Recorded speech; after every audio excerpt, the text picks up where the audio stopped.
Što ti radiš tu? Ja? Ovo je moja staza dostavljačice. Slijediš me?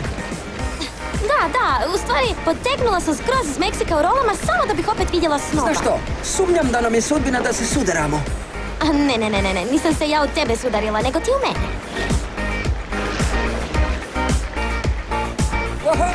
Ej, pazi, ili ću te morati ponovno spašavati.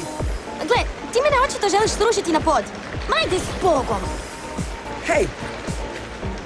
Što radi dostavljačica u Jam & Rolleru? Jesi li na praznicima? Ne znam, to pitaj svoju curu. Zašto? Što će to meni Amber reći? Gle, njezina kuma je zaposlila moje roditelje da rade u vili u Buenos Airesu. Na moju sreću sad moram ići u istu školu s njom. Onda imam iznenađenje za tebe.